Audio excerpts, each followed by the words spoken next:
안녕하세요. 꽤 오랫동안 고민에 고민을 했었던 것 같습니다. 고민을 하다가 오늘 최종적으로 의사결정을 내려서 이제 실행을 하려고 하는데요. 바로 엔비디아 주식 절반을 매도를 하고 테슬라로 옮겨가 볼까 합니다. 저희는 평단가 11.8달러에 액면 분할 전에 12주를 매수를 해서 그중에 한 주를 매도를 하고 난 뒤에 지금 액면 분할한 이후에 110주를 보유를 하고 있는데 그중에 약 절반, 그래서 1000만 원 정도 되는 금액을 매도를 하려고 합니다. 그래서 그 이유에 대한 좀 말씀을 드려 볼게요. 물론 그러면 나도 다른 빅테크 가지고 있는 거를 다 매도를 하고 그럼 테슬라로 옮겨 가야 되겠네, 그렇게 생각을 하시기보다는 테슬라 실전 투자자로서 테슬라를 조금 더 이제는 엔비디아보다 이제 좋게 보고 있기에 이제 이런 결정을 했기 때문에 단순히 참고만 해주시면 좋을 것 같고요. 자, 그러면 거의 테슬라와 동일하게 4년 가까이 투자를 해오고 있는 엔비디아를 왜 절반을 매도하려고 할까?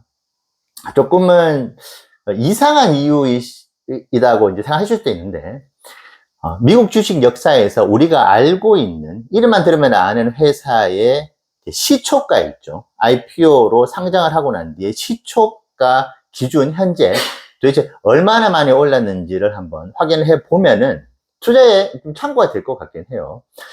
제가 알고 있는 1위 회사는 마이크로소프트입니다. 마이크로소프트가 43만 %의 시초가 대비 상승이 있었습니다. 자, 그 뜻은 이제 100분율로 하면 이제 100을 나누면은 배가 되잖아요. 그래서 43만 %라고 하면은 4,300배의 수익이 나는 겁니다. 그러니까 이제 상장을 할 때 1달러를 1억을 투자를 했다고 한다면은 이제 4,300억이 된다는 뜻이죠. 자, 애플도 엄청나게 많이 올랐는데 18만 %를 기록하고 있습니다. 그러니까 이제 1,800배가 되겠죠. 아마존은 19만 %, 이제 1,900배가 되는 것입니다. 자, 그러면 저희가 오늘 매도를 하려고 하는 엔비디아는 과연 얼마나 많이 올랐을까요? 시초가 대비해서 33만 6천 %가 올랐습니다. 제가 알고 있는 회사들 중에서 마이크로소프트 다음으로 2위를 차지하고 있는, 그러니까 시초가 대비 3,360배가 올랐더라고요, 엔비디아가. 최근 한 2년 동안에 한 12배 가까이 상승을 한 엔비디아인 것 같습니다. 자, 그러면 앞으로도 정말 반도체 기업으로는 막강한 어떤 경제적 혜자를 가지고 있는 엔비디아를 왜 절반을 매도를 하려고 하느냐. 앞서 말씀드린 바와 같이 미국 주식 역사에서 가장 많은 상승률을 기록했었던 마이크로소프트를 정말 쉽게 넘어갈 수 있을까? 물론 이것은 기업의 펀더멘탈이라든지 기업의 장기 성장 비전하고는 좀 무관한 이야기일 수는 있겠지만은, 회사가 성장을 하면서 주가의 성장 모멘텀도 있는데, 지금 시초가 대비 3,360%나 올라간 엔비디아에 대해서 조금은 제 부담감도 좀 있는 것 같아요. 자, 만약에 이제 마이크로소프트를 넘어서게 된다면 지금보다 30%가 더 올라가면서 거의 이제 4,500배, 5,000배의 시초가 대비 상승을 한 엔비디아가 되는 것인데, 조금은 부담감이 느껴지는 것이고, 그리고 이제 4년 가까이 엔비디아를 보면서 특히 최근 2년 동안에 갭 상승이 사실 너무나 많이 있었습니다. 테슬라라든지 일반 투자 자산 같은 경우에는 큰 폭이 뭐 5%나 8%의 상승이 하루만에 있으면은 일반적으로는 거의 대부분 갭을 메꾸고 올라가는 게 뭐 차트 분석하시는 분들이 일반적으로 말씀하시는 거고, 테슬라는 정말 너무나 정직하게도 그 갭을 거의 다 메우고 올라가거나 뭐 조정을 받거나 하는 이제 자산인데, 엔비디아는 갭을 반드시 메울 것이라는 전문가들의 어떤 그런 의견들을 비웃기라도 하듯이 그냥 독약청청 계속 이제 올라가면서 2년 사이에 엄청난 주가 상승이 있었는데, 지금 갭으로 상승했었던 그 빈 공간들이 사실 너무나 많아요. 그러다 보니까 한 분기나 두 분기만 미스를 하더라도 이 모든 부분들이 와르르 무너지면 어떡하지 하는 그런 우려가 있습니다. 저는 엔비디아를 그래도 절반을 남겨두는 이유가, 엔비디아가 반도체는 지구가 멸망할 때까지 존재를 할 것 같아요. 거기에 경제적 혜자를 가지고 있고 막강한 데이터 센터의 어떤 수익도 이익도 가지고 있는 그런 혜자 기업인 것만은 사실이기 때문에 지금 50%를 그대로 이제 보유를 하려고 하는 것인데, 이제 140달러대까지 올라온, 엔비디아 주식을 보면서, 조금 부담감이 느껴져서 와이프와 고민을 하다가 이제, 매도 결정을 했습니다. 그래서 아마 오늘, 주가가 어떤 큰 폭의 변동성이 있지 않는 한은 이제 절반을 매도를 하려고 하고 있고, 그리고 이제 그러면 테슬라를 왜 옮겨가려고 하느냐, 테슬라에 대해서 너무 맹신을 하고 있지 않느냐 하는 걱정도 많이 하실 것 같긴 한데요.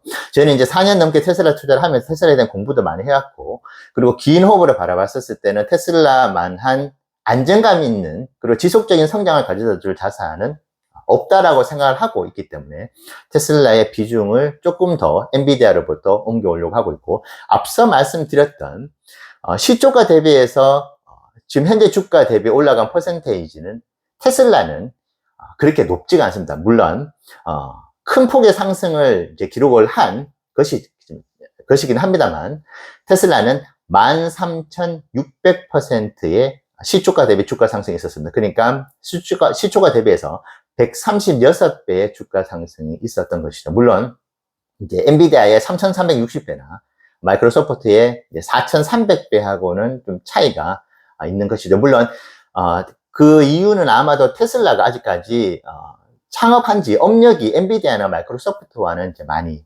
떨어지거든요. 그 뜻은 테슬라도 이제 창업한 지 이제 20년이 됐나요? 이것이 30년, 40년 엔비디아나 마이크로소프트와 같은 그런 어떤 기업 경영 역사가 더해진다면은 우리가 지금 가지고 알고 있는 이 빅테크의 시초가 대비 상승률을 기록할 수 있지 않을까라는 또 기대도 함께 해보게 됩니다. 그리고 이제 최근 영상에서 테슬라가 본격적으로 실적 턴어라운드를 하고 있는 어떤 그런 신호도 좀 느껴지기도 하고, 전반적으로 저는 이제 앞으로 주가가 그에 맞춰서 올라갈지는 모르겠지만은 실적은 계속 나아지면서 지속적으로 안정적으로 성장해 나갈 테슬라라고 생각을 하고 있습니다. 그리고 저희가 테슬라를 지금 이렇게 엔비디아로부터도 이제 자산을 팔아가지고 테슬라에도 넣으려고 하고 평생을 담아가려고 하는 결정적인 두 가지가 있습니다. 이 이야기도 짧게 말씀드려볼게요.